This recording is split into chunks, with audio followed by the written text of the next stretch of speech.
नमस्कार शेतकरी मित्रांनो, एकीकडे प्रधानमंत्री किसान सन्मान योजना या योजनेबद्दल मोठे निर्णय घेतले जात आहेत. प्रधानमंत्री किसान सन्मान योजना या योजनेचे हप्ते वेळेवरती शेतकऱ्यांच्या खात्यावरती वर्ग केले जात आहेत. तर दुसरीकडे महाराष्ट्र राज्य सरकारने नमो शेतकरी महासन्मान निधी या योजनेचे तब्बल 2 हप्ते राज्य सरकारकडे थकीत आहेत. आता राज्यातील 90 लाखाहून अधिक शेतकरी या योजनेच्या हप्त्यांची वाट पाहत आहेत. नक्की काय घडतंय?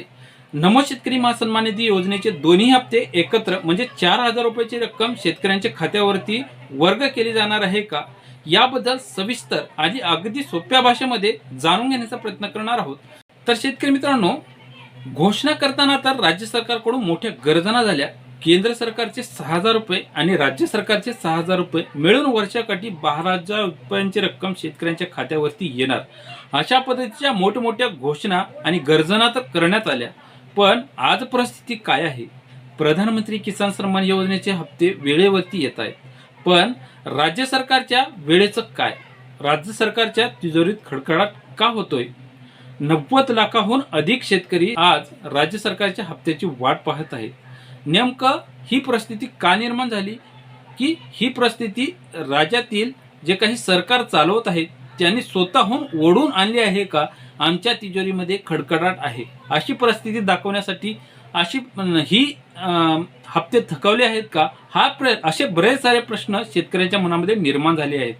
तर एकीकडे प्रधानमंत्री किसान सन्मान योजना या योजनेचे तब्बल 5 वर्ष पूर्ण झाले आहेत आणि ही 5 वर्ष पूर्ण होत असताना प्रधानमंत्री किसान सन्मान योजनेचे अद्याप देखील कुठलेही हप्ते वितरित करत असताना वेळ झालेला नाही. अगदी वेळेवरती ते शेतकऱ्यांच्या खात्यावर वर्ग करण्यात आले किंवा वितरित करण्यात आले. मात्र या राज्य सरकारने चालू केलेले नमो शेतकरी महासन्मान निधी योजनेचे अद्याप देखील कुठलाही हप्ता, फक्त 2 हप्ते सोडले सुरुवातीचे, तर मागील हप्ते जे काही अद्याप आतापर्यंत वितरित करण्यात आले आहेत तर ते हप्ते वेळेवर कधीच दिले जात नाहीत. आणि आता तर तब्बल 2 हप्त्यांची रक्कम राज्य सरकारकडे थकीत आहे. नेमकं हे का होते? घोषणा करताना मोठ्या गर्जना केल्या आणि त्यामध्ये आता ही अंमलबजावणी करत असताना हे काढता पाय का घेत आहेत? ही योजना फक्त कागदावरतीच आहे का? असे बरेच सारे प्रश्न विरोधकाच्या माध्यमातून किंवा शेतकऱ्यांच्या माध्यमातून विचारणा केली जात आहे. आता यामध्ये बरेच सारे मोठे निर्णय केंद्र सरकारच्या माध्यमातून घेतले जात आहेत आणि या योजनेचे वेळेवरती हप्ते दिले जात आहेत. पण राज्य सरकारचे दोन्ही हप्ते यापुढे एकत्र दिले जाणार आहेत का, याबद्दल अद्याप देखील कुठलाही अपडेट आलेला नाही. त्यामुळे आता शेतकऱ्यांना एकच सल्ला देऊ इच्छितो की जे राज्य सरकारच्या माध्यमातून कुठल्याही परिस्थितीमध्ये एकत्र देण्याची त्यांची परिस्थिती किंवा आर्थिक तरतूद करण्यात आली तर त्यांच्या माध्यमातून ही आर्थिक तरतूद झाल्यानंतर तुमचे हप्ते रुकू नये यासाठी शेतकऱ्यांसाठी सल्ला म्हणजे तुमचं KYC पूर्ण झालेले असावे किंवा आधार सेटिंग पूर्ण झाले असावे, लँड सेटिंग झालेले असावे. त्यामुळे कुठल्याही प्रकारची तुमची रक्कम प्रधानमंत्री किसान सन्मान योजनेची असो किंवा नमो शेतकरी महासन्मान निधी योजनेची असो, हप्ता रुकू नये हा एक महत्त्वाचा सल्ला आहे. ही प्रक्रिया पूर्ण करून घेणे.